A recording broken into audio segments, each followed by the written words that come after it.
السلام علیکم اسٹوڈنٹس، آج ہم سورہ بقرہ کا رکوع نمبر 3 آیت نمبر 21 سٹارٹ کرتے ہیں۔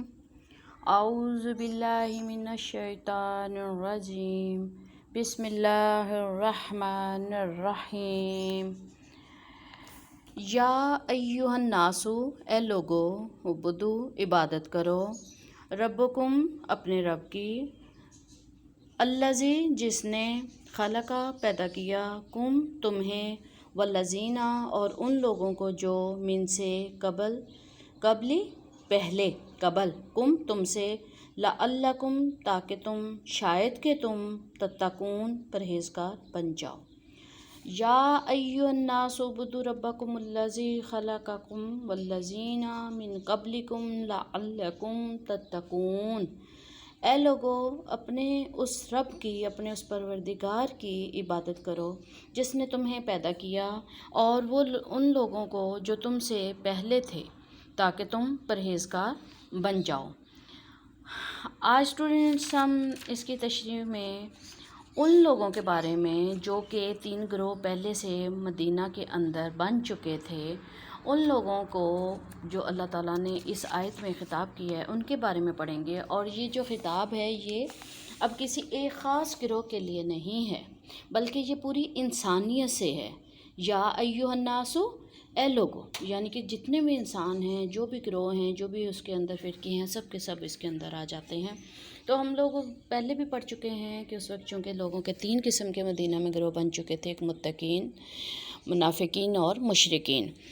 تو متقین جو تھے ان کے لیے اگر اس خطاب کو لگائیں، ان کے لیے اگر ہم دیکھیں کہ ان کو کیسے اللہ تعالیٰ نے مخاطب کیا ہے اس میں کہ اپنے رب کی عبادت کرو، تو ان کے لیے یہ پیغام ہوگا اللہ کی طرف سے کہ جو متقین ہیں، جو اللہ تعالیٰ کے احکامات کو ماننے والے ہیں، ہر طرح سے اللہ کے احکامات کے مطابق ڈرنے والے ہیں، تو ان کے لیے یہ ہے کہ اس کے مطلب یہ ہوں گے کہ وہ اپنی اطاعت اور عبادت پر ہمیشہ قائم رہیں اور اس میں مزید ترقی کی کوشش کریں۔ اس کے علاوہ جو منافقین تھے، مشرکین تھے، ان کے لیے، مشرکین کے لیے اب کیا سبق ہوگا اس کے اندر کہ مشرکین جو ہیں وہ اپنے شرک کو چھوڑ دیں اور اپنے ایک رب کی عبادت کریں، توحید پر ایمان لائیں، یعنی اللہ کو ایک مانیں۔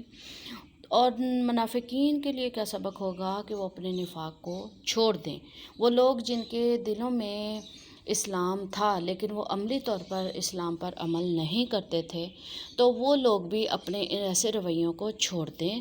تو اللہ تعالیٰ نے ان لوگوں کے لیے بھی ایک موقع مہیا کیا ہے۔ اب ہے عبدو، عبادت کرو۔ اب عبادت کے معنی کیا ہیں؟ یہاں پر بہت وسیع معنی میں عبادت بیان کیے گئے ہیں۔ یعنی انسانوں کو چاہیے کہ وہ ایمانیات اور عبادات، اب ایمانیات میں کیا چیزیں ہیں؟ ایمانیات میں توحید، رسالت، فرشتے، کتب آسمانی اور آخرت، یہ سارے عقائد اسلام جو ہیں ہمارے وہ آ جاتے ہیں۔ اور عبادات میں نماز، روزہ، زکوٰۃ، حج اور جہاد جیسے احکامات ہیں۔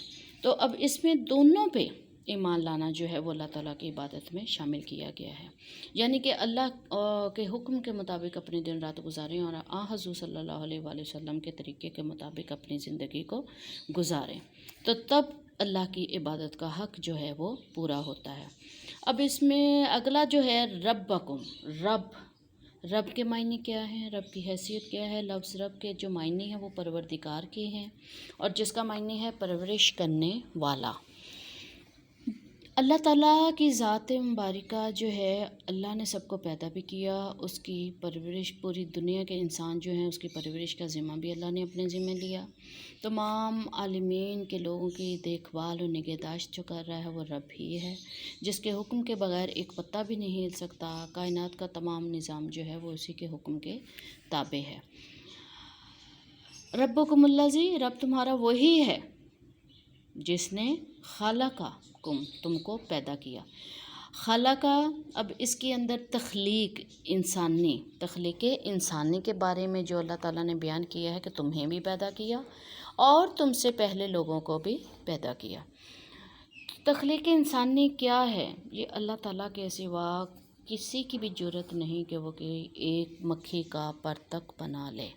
یہ صرف اللہ ہی کا کام تھا، رب ہی کا کام ہے کہ جس نے انسانوں کی تخلیق، انسانوں کو پیدا کیا۔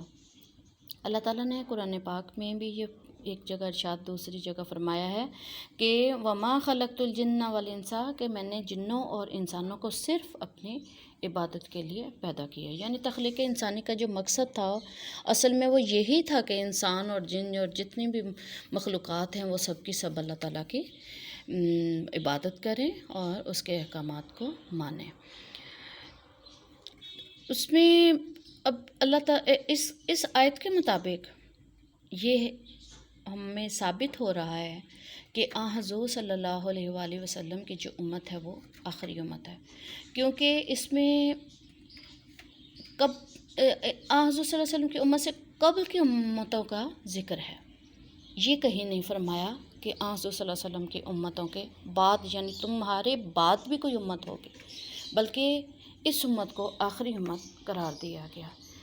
اس میں دیکھیں اسی آیت میں والذین من قبلکم، اور لوگ جو تم سے پہلے پیدا کیے گئے، لعلکم تتقون، تاکہ تم پرہیزگار بن جاؤ۔ اب اس میں پچھلی امت کا ذکر ہے، جتنی بھی امتیں گزر چکی ہیں ان سب کا ذکر ہے، لیکن اس کے بعد حضور صلی اللہ علیہ وسلم کی امت کے بعد کا کوئی ذکر نہیں کہ تمہارے بعد بھی کوئی امت پیدا کروں گا۔ اس کا مطلب یہی ہوا کہ حضور صلی اللہ علیہ وسلم چونکہ آخری نبی ہیں اور آپ کی امت بھی آخری امت ہے، اسی کی طرف اشارہ کیا گیا ہے۔ جی اگلی آیت ہے الذی، وہ جو کہ جعل بنایا لکم تمہارے لیے الارض زمین کو، فراشن فرش بچھونا، والسماء اور آسمان کو، بناء چھت، اور وہی ہے جس نے الذی جعل لکم الارض فراشا والسماء بناء، اور جس نے زمین کو تمہارے لیے فرش اور آسمان کو چھت بنایا، وانزل اور نازل کیا، من السماء، من سے، السماء آسمانوں سے، ماء پانی، فاخرج فاپس، اخرج نکالا، بھی اس سے، من سے، بھی ساتھ اس کے، من سے ثمراتی پھلوں کو، رزقاً رزق، لکم تمہارے لیے، فاپس لا نہیں، تجعلوا تم بناؤ، للہ اللہ کے لیے یا اللہ کے ساتھ، اندادن شریک، ہمسر، وانتم اور تم، تعلمون تم جانتے ہو۔ الذی جعل لکم الارض فراشا والسماء بناء، وانزل من السماء ماء فاخرج به من الثمرات رزقا لکم فلا تجعلوا للہ اندادا وانتم تعلمون۔ اور اللہ تعالیٰ وہی ہے جس نے تمہارے لیے زمین کو فرش اور آسمان کو چھت بنا دیا، اور آسمان سے پانی نازل کیا، پھر اس سے پھلوں کو رزق کے طور پر نکالا تمہارے لیے، اور پس تم فلا تجعلوا، پس تم نہ اللہ کے سوا کسی کو بھی اس جیسا نہ مانو، یعنی کہ اللہ کے ساتھ کسی کو شریک مت ٹھہراؤ، اور حالانکہ تم جانتے بھی ہو۔ اس آیت میں اللہ پاک کی وحدانیت کے بارے میں بیان کیا گیا ہے کہ اللہ ہی ہے جس نے زمین کو تمہارے لیے بچھونا بنا دیا۔ اب بچھونا کہتے ہیں بستر کو، یعنی کہ انسان جب بستر پر لیٹتا ہے تو اس کے لیے وہ بستر آسائش، راحت کا سامان پیدا کر دیتا ہے، اور وہ انسانوں کے لیے سکون کا سامان مہیا کرتا ہے۔ تو یہی بتایا گیا ہے کہ انسان جو ہیں زمین کو بچھونے کے طور پر سمجھیں، یعنی اپنے بستر کے طور پر انہیں یہ بتایا گیا کہ جس طرح بستر پہ آرام سکون ملتا ہے، اسی طرح ہم زمین میں سے جب بہت ساری اپنی ضروریات زندگی پوری کر لیتے ہیں تو اور ہمیں اس سے آرام و سکون ملتا ہے۔ مثلاً ہم رہنے کے لیے گھر اسی زمین پہ بناتے ہیں، ہم کھانے کے لیے پھل سبزیاں اناج ساری چیزیں اسی زمین کے اندر اگاتے ہیں۔ اللہ تعالیٰ نے زمین کے اندر ایسی خاصیت رکھی ہے کہ وہ پانی دیں تو نرم ہو جاتی ہے، ویسے سخت بھی ہو جاتی ہے، لوہے کی طرح سخت نہیں ہے کہ جس پہ کوئی اثر نہیں ہوگا اور اس کے اندر کچھ بھی بویا نہیں جا سکے گا۔ تو یہ ساری چیزیں جو زمین میں سے ہم حاصل کرتے ہیں، یہ ہمارے آرام و آسائش اور راحت کے لیے استعمال جو بھی وسائل ہم زمین سے کر رہے ہیں، اس لیے اس کو بچھونا کہا گیا۔ اور آسمان کو چھت کس لیے کہا گیا؟ سب سے پہلے تو حضرت موسیٰ علیہ السلام کے دور میں دیکھیں آپ کہ ان کے جو چند حواری تھے اور جن کو فرعون کے ڈر سے لے کر مصر کے صحرا میں آپ لے کر ادھر وادی سینا میں چلے گئے، تو اس میں چونکہ اس وقت کوئی سایہ کرنے والی چیز نہیں تھی، نہ کوئی درخت نہ کوئی سایہ، تو اللہ تعالیٰ نے ان پر بادلوں سے سایہ کر دیا، تو یعنی کہ ایک چھت کے طور پر ان بادلوں کو ہر وقت ان کے سر پہ سوار کر دیا۔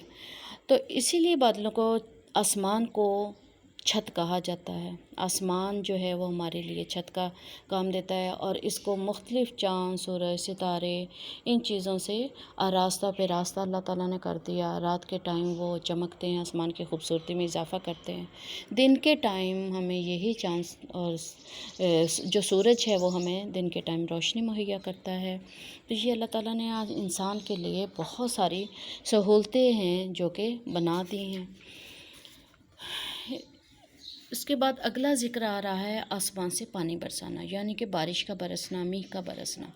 اب بہت ساری جگہیں ایسی ہیں جہاں پر فصلوں کے لیے پانی کا انتظام نہیں، وہ بارانی علاقے جہاں پر پانی فصلوں کو نہیں دیا جا سکتا، کوئی چیز نہیں اگ سکتی، تو وہاں پر بہت سارے لوگ جب وہ اپنی فصل اگاتے ہیں تو اللہ تعالیٰ بارش کے ذریعے ان کو سیراب کرتے ہیں، اور وہ وہاں پہ فصلیں اگاتی ہیں، اناج اگاتے ہیں، اور بہت سارے لوگوں کی ضروریات زندگی پوری ہو جاتی ہیں۔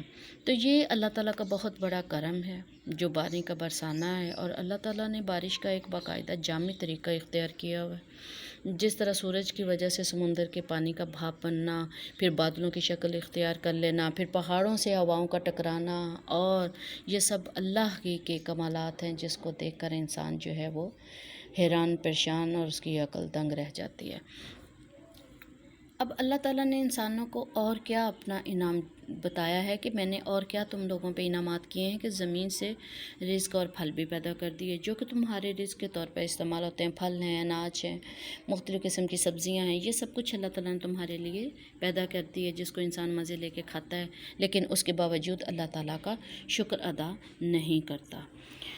آخر میں اس آیت کے آخر میں بتایا گیا ہے کہ اللہ کے ساتھ فَلَا تَجْعَلُوا لِلَّهِ أَنْدَادًا وَأَنْتُمْ تَعْلَمُونَ، اور اللہ کے ساتھ کسی کو شریک نہ بناؤ حالانکہ تم اس چیز کو جانتے بھی ہو۔